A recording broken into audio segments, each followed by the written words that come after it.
don't use it, it'll waste away, alright?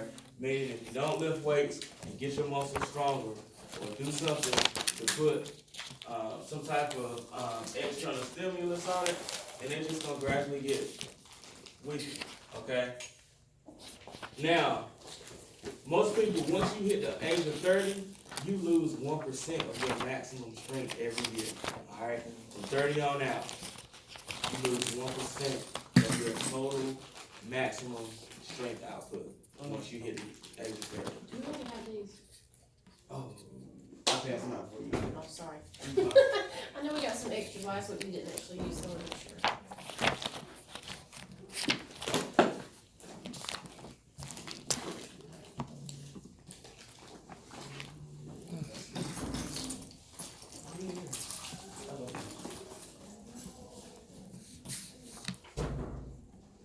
I need some also. You need one too. Some of those gonna be backwards as we flip through, but I don't know, it just kept praying like that.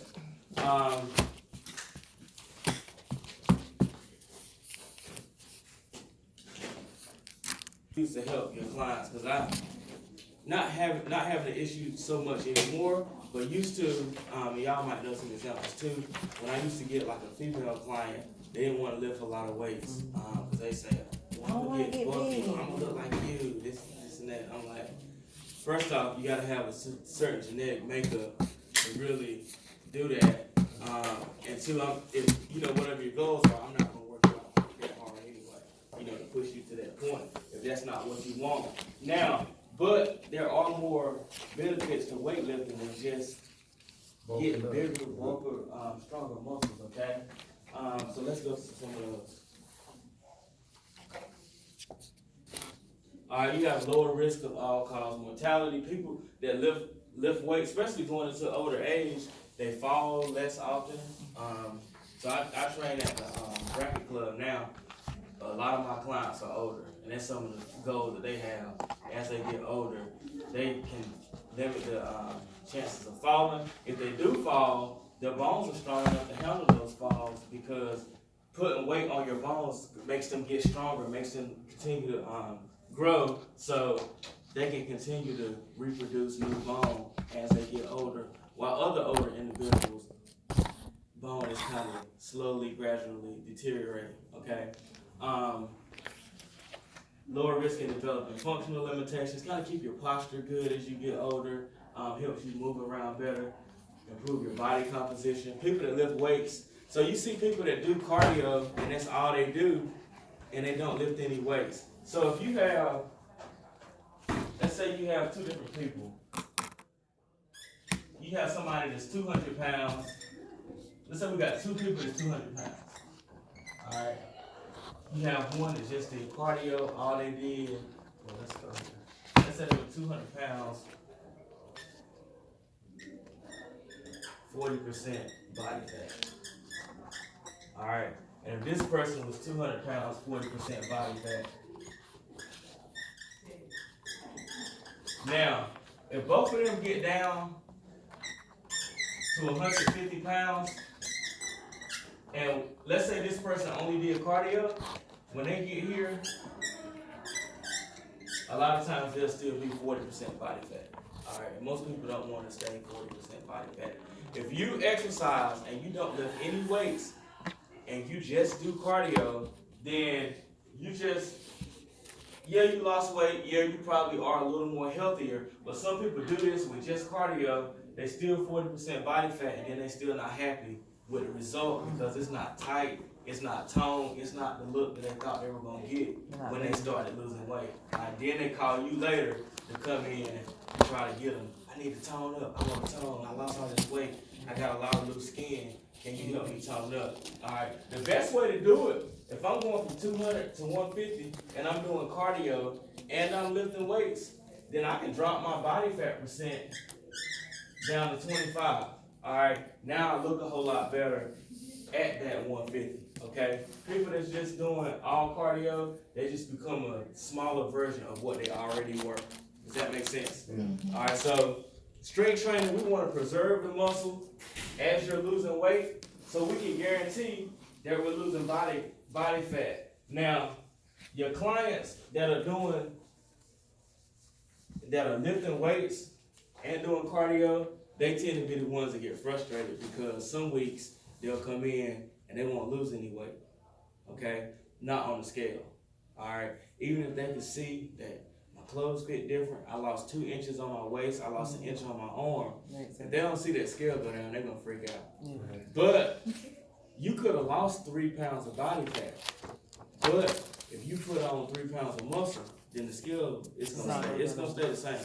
Alright, so we just try to make sure that you talk to them and educate them throughout, especially at the beginning. Look, some weeks we might lose 3-4 pounds, and you might come in here 2 weeks and don't lose anything, but we're not gonna focus on the scale. Let's focus on our inches lost, because inches will always tell it, okay? Our inches and feeling better, and our clothes fitting a little different, okay? So sometimes we still run into that issue with people. You know, so I ain't gonna lift. I'm not lifting any weights this week because I need to see my scale go down, and then we just being counterproductive at that point. Okay, it can affect your blood glucose levels, insulin sensitivity. Lifting weights can actually help people with pre-hypertension. Not as much as cardio, but you can still get some benefits from that too. Okay.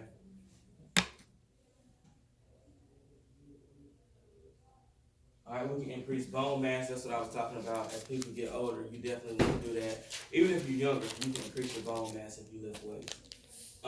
Reduce the chance of developing musculoskeletal disorder. In people with osteoarthritis, resistant training can reduce pain and disability too. All right, so you got a person with arthritis that has issues and they're hurting, then this can curb some of that. All right. Mental health benefits, all right. The fight through exercise, sometimes it makes people feel more confident in themselves, even if they don't see the results right away. Just getting stronger and being able to do more, they're able to see those benefits. The things that we're talking about today. This is stuff that we want to talk to our client to motivate them into strength training.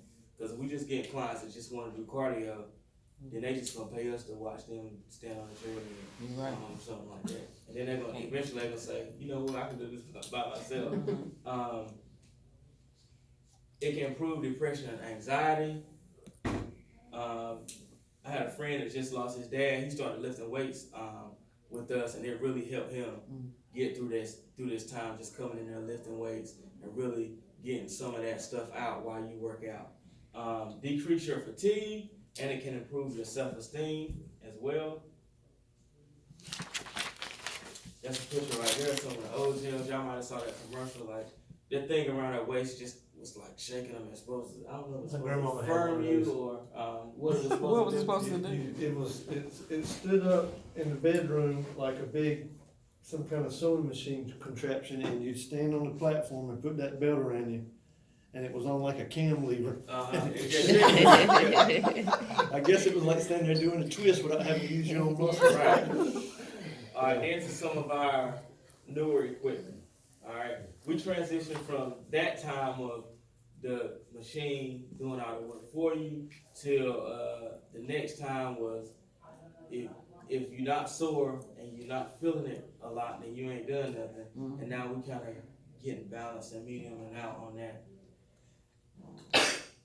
All right, working with a client. Resistance training, you need to gather history first, know what they've already done before, because most of y'all lift weights. Let's say I jump out there, I haven't been working my arms, and I go in there and do 5 sets of bicep curls.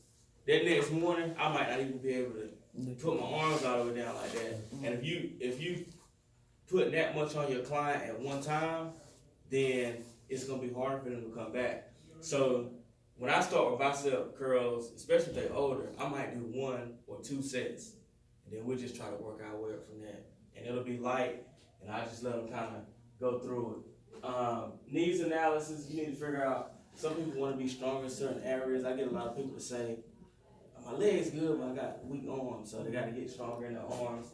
Goal setting, you will see later in the slide how we can live towards somebody's goals.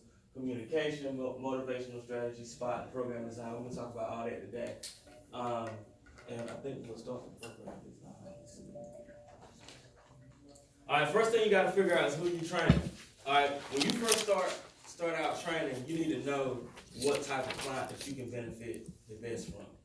Alright, cause if you know who your client is, then you'll be able to pick the people who gonna get the best results, who gonna go out and tell somebody else and bring somebody else back. Alright, so when I first started training, I wasn't really that good with just picking up regular everyday people that wanted to lose weight or this. So all I trained at the beginning was people that used to play sports in high school, cause I was a little too intense. If I got somebody that was just off the couch, I didn't keep them long. It'd be like 1 or 2 weeks and they'll be gone. So at the beginning, I just stuck with what I had until I could build the skills to kind of learn how to take it slow. Some people got to give them a text or a phone call. Did you do your cardio today? For me, at the beginning, I just want, I don't try to dance out of it. So I know who my client is now. Okay, so my client is the person, and we'll talk about this in some later slideshows. There's some different levels of motivation where people are. My client, I work better with somebody who already know in their mind that, hey, I'm trying to lose weight. I just need a push. You don't have to call me every day. Just write me a good workout. I'm gonna do it. Keep me going. All right. That's most of my clients. I'll get a person who need all the extra stuff, but I'm not taking no more than 2 or 3 of them at a time because I'm not texting 10 people every day. Make sure you did your stuff. But some people are more patient. And if you are, then that's the people you need to go out and go ahead and get, because those people need help too. So you got to figure out what your client is, and then some people can just do it all. Okay. All right. So now, you got some people that are health related. Maybe they want to lose weight, tone up, get more fit. If they're health related, you want to make sure that you're doing stuff that improve on their activities of daily living. You'll see that again. We just call those your ADLs. Going from sit to stand. Line to sitting, carrying heavy bags. So like the ladies I have at boot camp, some of the exercises that I do, I make sure that like it'll positively change some of those things. So picking a kid up, that's stuff like that's got easier to them. Taking the stairs at work, that's things like that have got easy to them. Just sitting, standing, all of those things. Now if you get athletes, then you might get somebody who want to increase their max bench and max squat. Powerlifting, those people usually only bench, squat, deadlift. That's what powerlifters do. So that's why it says 3 lifts. And then you may get somebody who want to bodybuild, working on getting bigger muscles, being really lean, and different things like that. You got to be able to know how to work with all of them. So even after this class, I read something every day. It's good to research on how to train different people and learn as much as you can learn. Because if you talking about something and you can talk about it real good and people feel like that you know what you're talking about, then your chances are better of booking them as a client. All right, some different things that can affect our training is the intensity, the predominant fiber. We have 2 different muscle fiber types. We have type 1 and type 2. We'll get into that later. Our hormonal levels, you might have a guy that want to get real big and strong, but if his testosterone is low, then he may be kind of limited, okay? Tendon insertions, some people, like if you have a bicep and your tendon part is that small, then your muscle looks bigger because you have more muscle and a little bit of tendon. But some people have big, long tendons and not as much muscle, so then sometimes they'll struggle with the visual concept that they want to get. So it's a lot of stuff, but we'll get into that. All right, things we need to know. We talked about it: muscular strength, muscular endurance.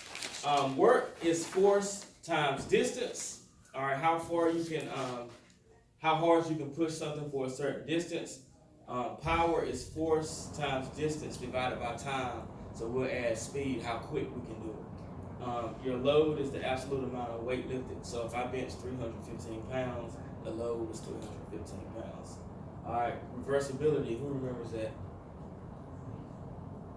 Remember, reversibility, if we don't use it, we'll lose it. Okay.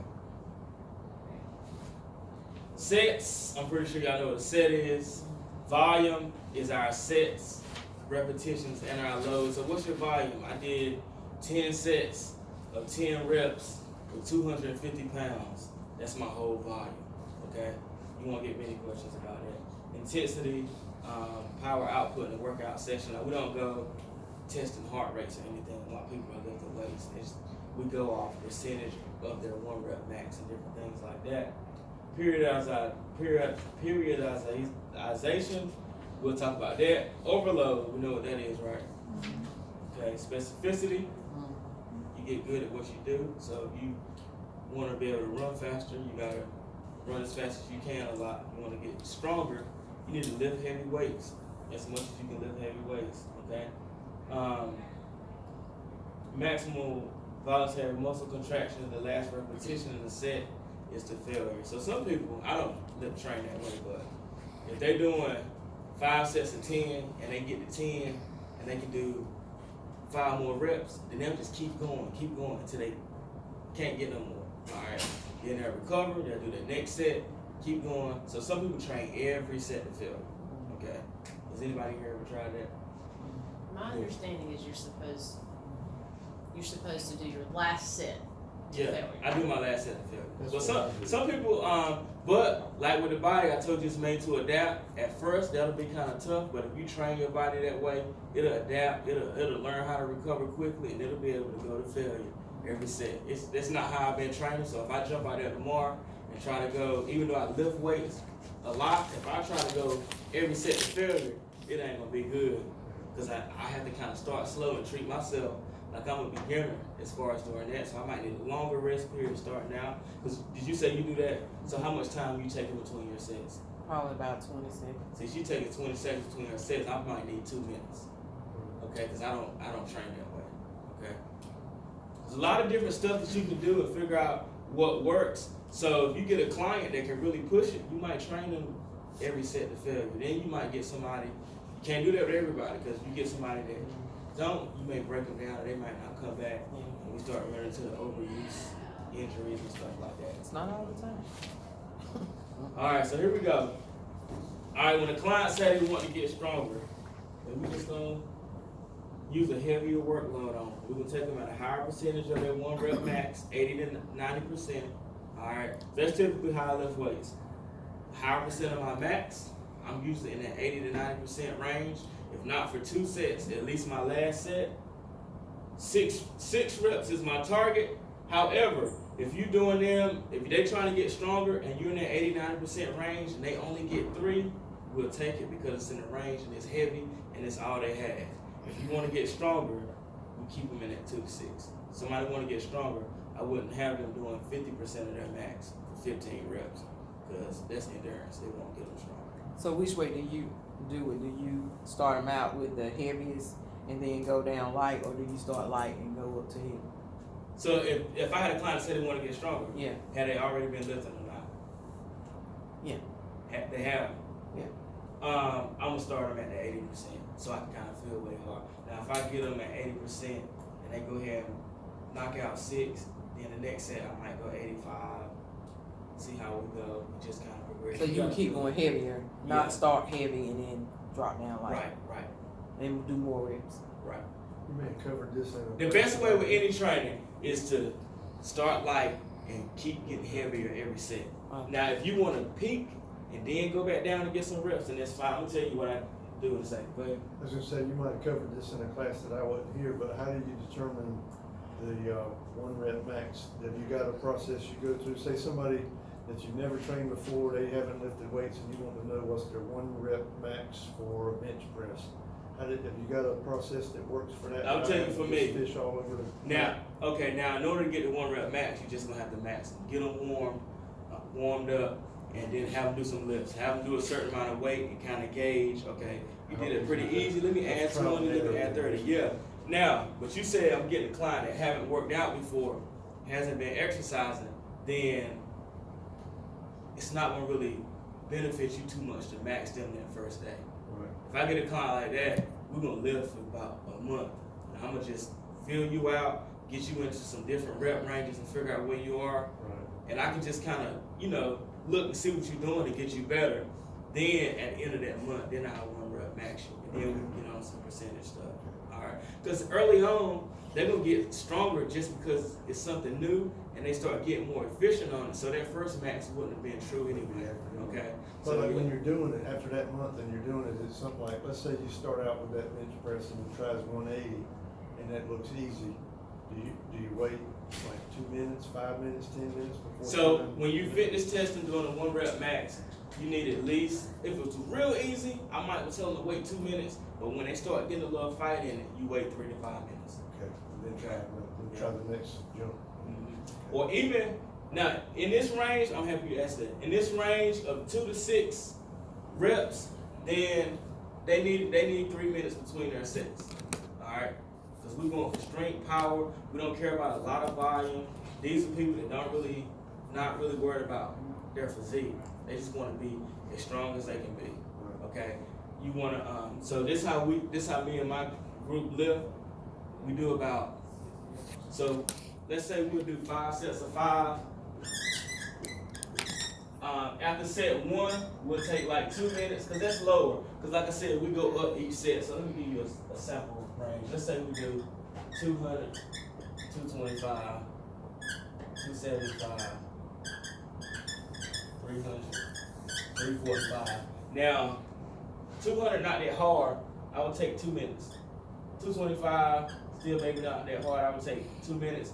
Once we hit that third set, I'm starting getting closer to my 3 to 5. I'll do 3 minutes there. And then sometimes before that last one, I may do 4 to 5 minutes. All right. Now, if you got a new client and you just starting to do that, getting stronger stuff, they might need 3 or 4 minutes up here. Okay. Can you throw a different muscle group in that wait time though? So you're maximizing your time? Now that we're getting strong, now we're trying to get stronger. You don't want to superset then, because the reason for this long rest period is so my muscles can recover and be back at 100%. All right. So all that superset and some of that stuff for a lift that you trying to get stronger at, I wouldn't do. So even if you're benching, you can't. So you don't go do a squat in between. Right, because some people do bench and superset their pull-ups. Mm-hmm. Well, if I'm doing that and then I go do pull-ups and hop right back on the bench, I'm still a little tired. All right, number one. Then number two, we learned that other muscles help with that lift. So the down portion in the bench press, it's my back muscles. So they still a little fatigued from the pull-ups. So this just we're getting stronger. If I'm doing a client that maybe wants some physique stuff or muscular endurance, then I do that all day. But if it's a lift I want to get stronger at, then we need to stay at that lift for 4 or 5 sets, take our time on it, and then when I do my accessory work, I speed it up. So I'm only in the gym for 45 minutes. All right. So for an example, let's say this was bench press. This might take me 20 on my 45. Well, I got 25 minutes to do dumbbell incline, cable crossover, and then 3 triceps lifts. I'm gonna pick that up. But the lift that I wanted to get stronger at, I already did it. Took my time in between the sets. Now I can roll with everything else. Does that make sense? So it's almost like you pick one thing you're going to focus on each week. Each Try to day, get strong. yeah. So you do your and this not for everybody. Now I got some clients I get in there, we'll superset. We'll do squats, superset with a deadlift or something. We'll just go back and forth, back and forth. We getting a lot of lifts, they moving, and they in and out real quick. Okay. By superset, that's when you're talking about going from one exercise to One another. exercise to another. So you do 3 That's sets what I've on been one, doing. I didn't you do know 3 that's what sets it's on called. another. Yeah. So yeah, that's the term for that. Okay. So when you're doing it like that, would you go down like if they did 200? So say if you started them out doing 15 of the 200, when you went down to 225, would you go down to like they do 10 of the 220? Well, these are all 5 reps. Okay, five. I don't want to spend a lot. If I'm getting stronger, even though this is light, I'm not about to tire myself out with a bunch Okay. of reps. 'Cause I mean, you can do it. We want energy. This way we get to work it the last 2 Okay. sets. Okay. So the first one. Now, is sometimes- building up, then basically. Yeah. Yeah. Now sometimes, like, so we do it for bench, squat, and deadlift. So I do this lift twice a week, but you want to do that with every client. Now my second time, after this 345, I might do 375 for 3, and then go back to 275 and do like 8, you know, just to kind of get some more reps. But for the most part, we just run straight through it. Okay. And we kind of, that's how you minimize injury. You kind of warming up as you go. Your muscles and everything good to go by the time you get to the heavyweight. All right, muscular endurance.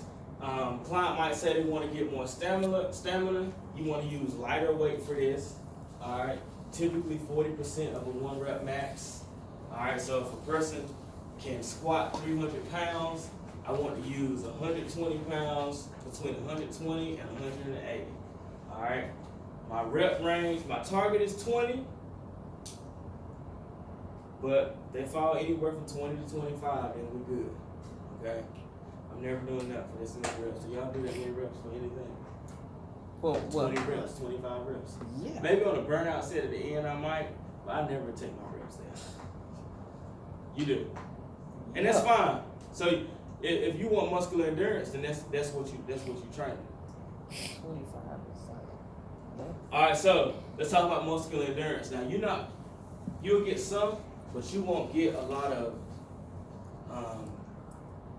not a lot of physique gains from muscular endurance. Or if you do it a lot, you'll get somewhere and then you'll kind of stay there. Okay? Yeah, the weight is light.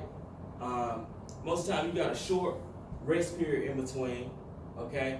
And the type of muscle fiber you're doing. Type 1 muscle fibers, they're only going to get so big. And then once they hit that point, then they usually stop. They can get more efficient, but they don't get as big as your type 2 fibers. And we'll talk about those in a second. All right, so your endurance people, they're at about 40 to 60% of their 1 rep max, 15 to 20 plus reps. Strength is 80% or higher, 2 to 6 reps. And make sure if you learn these right here, then you're fine. All right, because they might throw a case study at you and say what percent max and what rep range should we use. You'll be already equipped. This one's a little more easier than all of the cardio stuff. General population. If you have a client, you want to take them anywhere from 8 to 12 reps. All right. If it's your first day with them and you're doing an exercise, how many reps do you think you're gonna have them do? 10. That'll be your own preference. I'll go with the 8, just to play it safe, because I still got probably 3-4 more sets. So I was like, okay, let's try to get 10 this time, or because if I saw you and I know you could have did some more reps, I'm gonna either take your weight up, or I'm gonna say, all right, let's go for 12 or so. That's stuff you get to play with on your own. Okay. All right, so here we go. Type 1 muscle fibers. This just all you need to know about the muscle fibers. Type 1, they're for endurance, they're for low intensity, high durations, they don't get as big. All right? That's why when we talk about getting bulky, most of my female clients, I keep them in the high rep range. Because they don't want to get too big. Okay? Now, type 2, strength, power, doing that 8-ish to 12 range, 6 to 12, you're gonna start getting a little more size. All right. Now we talked about lifting for strength earlier. Okay. So if you got somebody that's in that 2 to 6 rep range, they're not doing a lot of body. All right. So if I'm doing, if you bench pressing, how many sets and reps would you do? Bench press? Oh, I probably would do 5. I'm not that strong 5? that way. 5 sets? Yeah, How many reps? just probably about 10. About 10. So she getting 50 reps in a bench. Yeah. So you do about 4 sets to us. So you getting 48. I'm getting 5, and this on bench squat deadlift. I'm getting 5, 10, 15, 20, 25. So even though I'm getting stronger, it's not so big I'm gonna get. All right. I'm stuck at like 195 pounds and maybe 200. But I'm not doing enough volume. If I wanted to get some size, I would have to move that rep range from around 5 to somewhere between 8 and 12, so I can damage those muscles a little more, so they can have to rebuild a little more. okay? They say like this 7 to 8 to 12, that's that spot where you can get benefits from everything. I can get a little bit of endurance, I can get some strength, and I can get some power out of there, okay? Because I'm kind of working both fibers on it. Which you ain't lifting that. You lift like 50 pounds or 55. Bench press. Oh, that's strong. All right, your work is your force times distance. Force is mass accelerated. Distance refers to range of motion, so going through that full movement. If you look right here, so this is what I was just talking about. Strength, 80 to 90%, that's your reps. Power here. Hypertrophy, that means getting some more size on me. We want to add some size. Remember, hypertrophy is what? See if I remember. When it grows bigger. There we go. Okay, 60 to 80% for 8 to 12. So some of this stuff is simple. So now you already know the ranges that you need to put your clients in.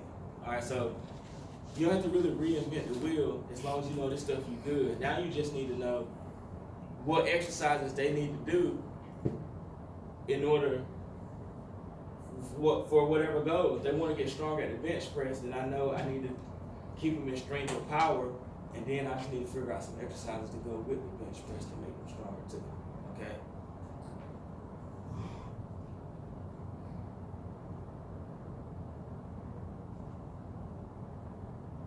But that one, doing it that way, this would be like lightweight, right? Which one? Which slide you on? The number 3, the work. So we have each category. Your percent is at the top. So for strength, we need to be at 80 to 90%, 1 to 6 reps per set, 2 to 6 minutes of rest. You know what I'm saying? So you need to know how much time, that's what I was talking about earlier, that you need to let your client rest in between their sets. So that would generally be heavier. Yeah. Okay. Then you got power, that's only 45 to 55%, 1 to 6 reps, but the rest is 2 to 6 minutes. Now power, you want your clients exploding. So if they squat, you want this more athlete stuff. Mm-hmm. The weight don't have to be high. You just want them to explode and be more efficient. So if they squat, I need you to come up out the bottom as quick and as strong as you can for power. Okay. Power, we start talking about some speed and getting everything moving. Hypertrophy, that's for the size, 60 to 80%, 8 to 12 reps. Rest between sets, 2 to 5 minutes. All right, and then the endurance is 4 to 60%, 20 to 60 reps per set, 1 to 2 minutes rest in between the sets.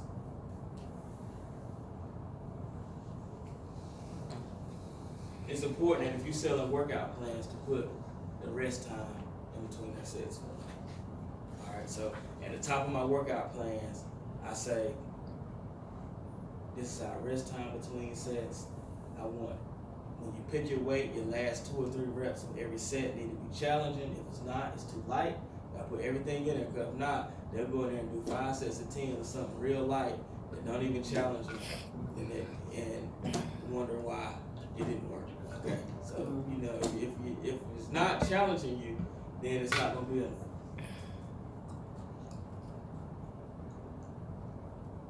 All right, you won't get any questions on power, but we just kind of take a look at it. We're just talking about the speed per rep. All right, I'm trying to get strong. It's a little stronger and bigger. We want our time under tension to be kind of longer. So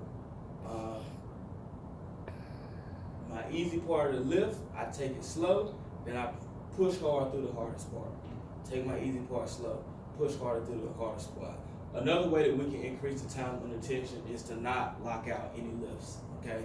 Because if I'm doing a bench press, when I push all the way up to the top and lock my elbows, then most of my weight is being supported by my elbow and my shoulder. All right, so you see some people bench and they'll stop right before they lock out. Their muscles never get a break because they never transferring it to the joints and the bones. Does that make sense?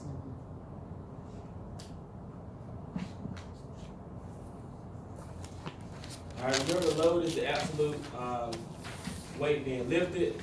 You can use your recommended max target, single rep max. Using any other ranges that we talked about, you can use the 1 rep max method to figure out what the load should be. That's where you're figuring out that's the percent that you'll be at. All right, reversibility. remember, muscles get bigger if you work them. All right. If you don't work them, they get smaller. That's called atrophy. Hypertrophy is getting bigger. Atrophy is getting smaller.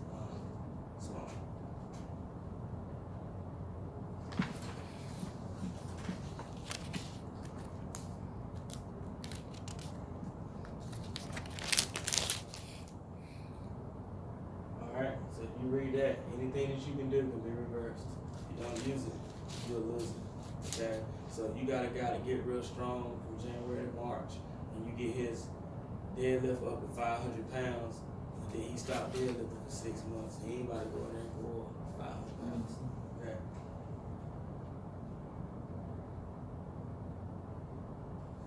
Alright, in 2 weeks, you can lose 10% of your strength.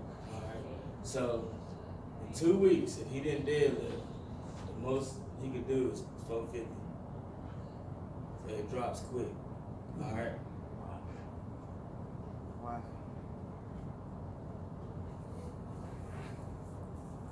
So let's talk about that. If we look at the FIT principle, which is frequency, intensity, time, and type, what do you think is most important then to not losing your gains? Frequency, the intensity, the time, or the type? Frequency. Alright? Keep on doing it.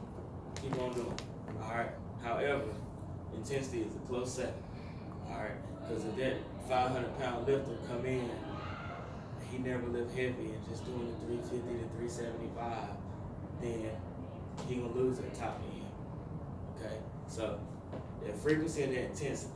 Alright, if you can get your client to make sure they're going to the gym, and when they're in there, make sure they're hitting it hard, then they'll be fine. Even if they can get in there, don't worry about the time. Maybe they only have 30 minutes. I was supposed to go to the gym, they're like, I ain't got time. How much time do you got? If they got 30, they need to go get it for 30. If they got 20, go in there, short rest periods, and knock it out. You need to get something, or it'll start reversing quick. Especially if you got a client that's sedentary, go home, like we talked about earlier. All right, we know what sets are. Remember, volume is just everything that you do. Your sets, reps, and how much weight you do. Intensity. All right, so intensity, when we talk about cardio, that was a percentage of your heart rate. Intensity, when we talk about lifting weights, that's a percentage of your 1 rep max. All right, if you have an older client and you want to get their max, I wouldn't do the 1 rep max. I would just try to get like a 5 rep max or something like that. And then they have like a calculator that you can put it in. You go to Google, type in 1 rep max calculator. If they did 200 pounds 5 times, type in 200 5 reps, and it'll flip it and tell you what that 1 rep max would be. So if anybody you're nervous about maxing, don't take them to that 1 rep. Especially if it's early on and their form ain't already there. But let's see how much weight you can get 5 times. Once they do it, put it in the calculator, and I have a good idea of where they are. What was that formula again, or was that something you said you found? Just put it in Google or anywhere. They got them all over the internet. They pretty much the same. Just 1 rep max calculator. Okay.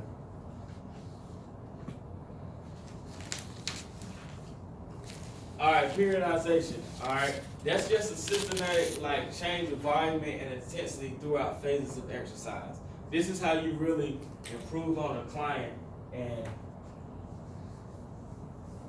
make them get stronger, or make sure that